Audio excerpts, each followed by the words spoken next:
एक गांव में रतनलाल नाम का किसान अपनी पत्नी उषा के साथ रहता था। उषा को गहने पहनने का बहुत शौक था। वो अक्सर नए नए गहने खरीदती और पहनती। एक दिन रतनलाल अपने खेतों में काम करके घर लौट रहा होता है। उसे कहीं से पायल के खनकने की आवाज आती है। आवाज सुनकर रतनलाल डर जाता है और सोचता है, अरे ये आवाज कैसी है? सुना है जंगलों में चुड़ैलें घूमती रहती हैं। कहीं ये चुड़ैल तो नहीं? भाग ले रतनलाल बेटा, नहीं तो बिना टिकट यमलोक पहुंच जाएगा। फिर रतनलाल वहाँ से भागकर घर पहुँचता है। घर पर उषा गुस्से में बैठी होती है। रतनलाल उसे गुस्से में देख पूछता है, अरे उषा, क्या हुआ? आज पान खाया है क्या? कुछ मुंह फूला फूला सा लग रहा है। चलो हटो यहाँ से, प्यार व्यार तो करते नहीं, आ जाते हैं उलू लुलू करने। चलो नाराज मत हो और बोलो क्या बात है। मैं तुम्हारी हर बात तो मानता हूँ। बोलो मुझसे क्या चाहिए? बहुत प्यार करते हो, झूठे कहीं के। कब से बोला है कि एक सोने की पायल ला दो, आज तक तो लाई नहीं। पता है गांव की सब औरतों के पास है और वो सब मेरा मजाक बनाती। तो ये बात है, लो कल ही अपनी रानी के लिए मैं लेके आता हूँ सोने की पायल। फिर अगले दिन रतनलाल गांव के सुनार से सोने की पायल लेकर आ जाता है और उषा को पहनने के लिए दे देता है। उषा पायल पहनकर खुश हो जाती है। अगले दिन सुबह रतनलाल उषा को साथ खेतों में चलने के लिए बोलता है। अरे उषा, आज खेतों में काम कुछ ज्यादा ही है। एक काम करो, तुम भी साथ में ही चले चलो। फिर उषा और रतनलाल खेतों में काम करने चले जाते हैं और रात होने पर वापस घर की ओर आ रहे होते हैं। तभी रतनलाल को पायल के बजने की आवाज सुनाई देती है। रतनलाल डर जाता है और उषा से बोलता है, अरे उषा, तुमने पायल की आवाज सुनी? ऐसा लग रहा है जैसे हमारे साथ कोई चल रहा हो। तुम्हारे साथ तो केवल मैं ही चल रही हूँ और मैंने पायल भी पहनी हुई है। कितने डरपोक हो तुम। चलो अब घर की तरफ। अरे वो बात तो ठीक है, लेकिन तुम ये पायल मत पहनो। कहीं डकैतों और चोरों को इसकी आवाज सुनाई दे गई तो वो हमारी जान ले लेंगे और गहने भी लूट के ले जाएंगे। रतनलाल की बात सुनकर उषा घबरा जाती है और अपनी पायल उतार कर रख लेती है। लेकिन जैसे ही वो दोनों थोड़ा और आगे बढ़ते हैं, उन्हें फिर से पायल के बजने की आवाज आती है। वो दोनों रुक जाते हैं और पीछे देखते हैं। उनके पीछे बहुत ही खूबसूरत पायल पड़ी होती है। अरे वाह, कितनी सुंदर पायल है। ये तो तुम्हारी दी हुई पायल से भी अच्छी है।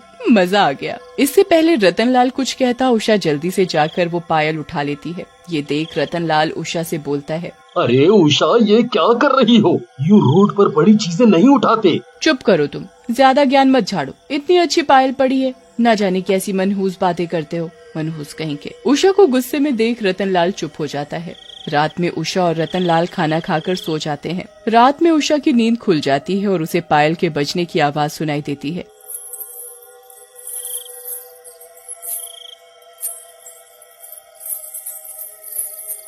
अरे ये आवाज तो रसोई से आ रही है। कहीं कोई चोर तो नहीं घुस गया रसोई में जाकर। लेकिन जैसे ही उषा किचन में जाती है, उसके पैरों में पानी जैसा कुछ लगता है। उषा किचन की लाइट जला देती है। अरे ये तो खून है, ये कहाँ से आ गया? तभी उसकी नजर अपने ऊपर पड़ती है। उसके ऊपर एक चुड़ैल लटकी होती है। चुड़ैल को देखकर उषा घबरा जाती है और चिल्लाते हुए रतनलाल के पास भागती है। अजी सुनते हो? उठो जल्दी से, देखो क्या हो रहा है। हमारे घर में चुड़ैल आ गई है। लेकिन रतनलाल नहीं उठता। ये देख उषा को गुस्सा आ जाता है और वो रतनलाल को जोर से लात मारती है। इस आदमी को सोने के अलावा कोई काम नहीं है। यहाँ मेरी जान को खतरा है और ये आदमी घोड़े बेचकर सो रहा है। उधर उषा की लात से रतनलाल हड़बड़ा कर उठ जाता है। क्या हुआ उषा, क्यों चिल्ला रही हो?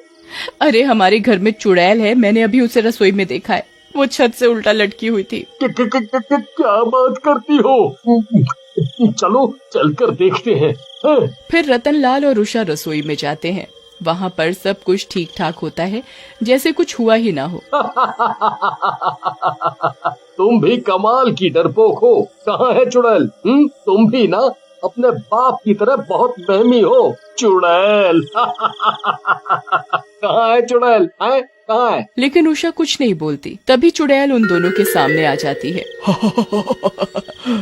लोमड़ी सी शक्ल वाले, मुझे याद कर रहा था। ले मैं आ गई। तुमने पुकारा और हम चले आए, तुमने पुकारा और हम चले आए, खोपड़ी अपने हाथों में ले आए रे।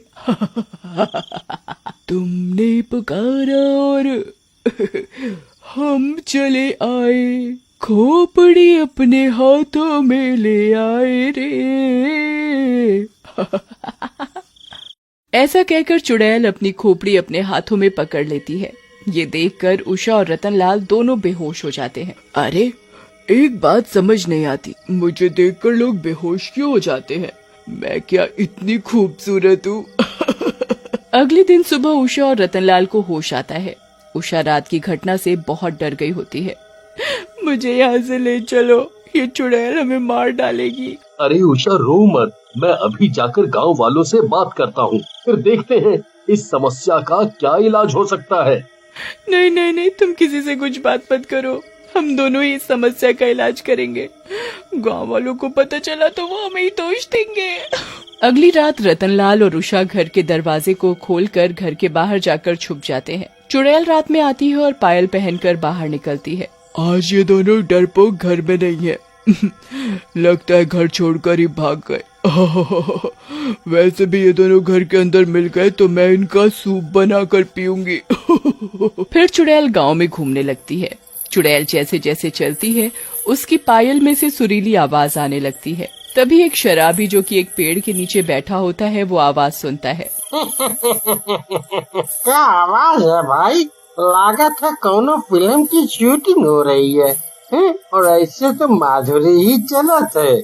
अभी जाकर देखा हूँ अपनी माधुरी को।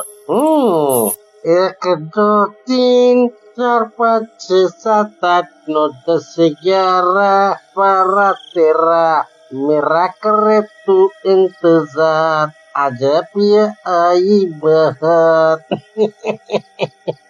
शराबी आवाज की दिशा में जाता है और चुड़ैल को पीछे से आवाज लगाता है। ए माधुरी, जरा पीछे को मुड़ो, हम भी संजय दत्त हूँ, खलनायक वाला। अरे पलट मेरी माधुरी पलट। शराबी की आवाज सुनकर चुड़ैल मुड़ती है। नायक नहीं खलनायक है तू। तुझे ही तो ढूंढ रही थी मेरे हीरो। ऐसा कहकर चुड़ैल शराबी के पास जाती है और उसे मार डालती है। ये सब उषा और रतनलाल एक झाड़ी के पीछे छुपकर देख रहे होते हैं। उषा रतनलाल से बोलती है, अरे जी ये तो नरभक्षी चुड़ैल है, ये हम सबको मार डालेगी, हम क्या करेंगे?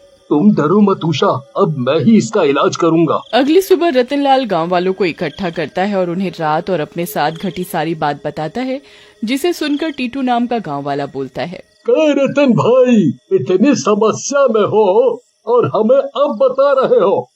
बड़ी जल्दी पराया कर दिए। नहीं नहीं टीटू भाई, हमें लगा हम अकेले ही समस्या को सुलझा लेंगे। तभी दूसरा गांव वाला बोलता है, भैया हमको लागत है रतन भैया जो पायल उठाए थे उसी में कौनो लोचा है।